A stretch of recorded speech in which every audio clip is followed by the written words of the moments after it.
বেপরোয়া বাইকের ধাক্কা এক সাইকেল আরোহীকে। এই ঘটনায় আহত মোট 5 জন। 5 জনের মধ্যে 4 জন বাইক আরোহী ও একজন সাইকেল আরোহী।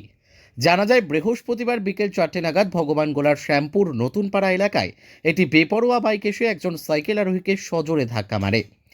এর ফলে সাইকেল থেকে এবং বাইক থেকে ছিটকে পড়ে যায় সাইকেল আরোহী সহ বাইক আরোহীরাও।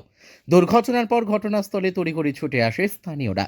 এরপর তারা আহতদের উদ্ধার করে ভগবানগোলা কানাপুকুর প্রাথমিক চিকিৎসা কেন্দ্রে নিয়ে যায়। এখন সেখানেই চিকিৎসা চলছে আহতদের। আমি মোটামুটি 50 মিটার দূর থেকে দেখতে পাচ্ছি যে একটা অ্যাক্সিডেন্ট ঘটছে মোটর সাইকেলের সঙ্গে। তো যে বয়স্ক মানুষটা সাইকেলটা একবার ছিটকে যায় রোডের বাম পাশে, মানে আমার যেতে বাম পাশে বাইকে ছিল। বয়স্ক মানুষটা কিসে ছিল? বয়স্ক মানুষটা সাইকেলে ছিল। আচ্ছা, দিয়ে তারপরে ওখানে ওই মানুষগুলাকে, বাইকের মানুষগুলাকে 4-5 জন তুললো। তোলার পরে দৌড়ে এসে আরও 2 জন এসে ওই বয়স্ক মানুষটাকে তুলে আমার গাড়িতে চাপিয়ে দিল। আমি তাড়াতাড়ি ওরাকেও চাপিয়ে দিল, যে গাড়িতে করে নিয়ে এসে কানাপুকুর হাসপাতাল। আমি ওই বয়স্ক মানুষটাকে চিনতে পেরেছেন কোথাকার? বয়স্ক মানুষটাকে আমি সঠিক চিনি না। না, জানতে পারলেন রামচন্দ্রমাটি বাড়ি নাকি? হ্যাঁ, এইটুকু জানতে পারলাম যে রামচন্দ্রমাটি বাড়ি।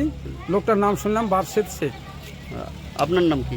আমার নাম হচ্ছে বাবলু। মানে আপনি টোটোতে করে নিয়ে আসলেন নাকি? হ্যাঁ, আমি টোটো থেকে নিয়ে আসলাম। আপনার বাড়ি কোথায়? আমার বাড়ি মেওয়াখানা, নতুন মেওয়াখানা।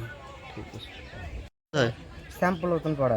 তোমার বাড়ির কাছে অ্যাক্সিডেন্ট? আমার বাড়ির কাছে কি দেখতে পেয়েছিলে? যে ঘরে ছিলাম, ঘরে ছেড়ে দেখি তো কহাপতি করছে, মানে আওয়াজ শুনতে পেলে অ্যাক্সিডেন্ট? আওয়াজ পেলাম, দিয়ে দৌড়ে যাচ্ছি তো দেখছি 3 জন মোটরসাইকেলে একদিকে পড়ে, সাইকেলওয়ালা আরেকদিকে পড়ে আছে, একদম রক্ত অবস্থায়, মানে ছাড়াবাড়ি হয়ে গেছে। ওই অবস্থায় টোটোতে তুলে উঠিয়ে নিয়েছিলাম। ওরা কজন ছিল? 4 জন ছিল? 4 জন ছিল বাইক। হেলমেট ছিল কারোর মাথায়? হেলমেট ছিল একজনের। একজনের ছিল? একজনের ছিল। মানে বাচ্চাও ছিল নাকি? বাচ্চা ছিল একজন। আপনারা কি করলেন? আমরা টড়ি করে টোটোতে উঠিয়ে নিয়েছিলাম হাসপাতালে? হসপিটাল বুয়াস কলেজ থেকে বারশেদ শেখ। কি নাম আপনার? আমার নাম এমডি সেলিম। যে জায়গাটাতে অ্যাক্সিডেন্ট হয়েছে ওটা শ্যামপুর নতুন পাড়া মাদ্রাসা। মাদ্রাসার সামনেই? মাদ্রাসা। ঠিক। আপনার নাম কি বললেন? মোহাম্মদ সেলিম। বাড়ি কোথায়? শ্যামপুর নতুন পাড়া।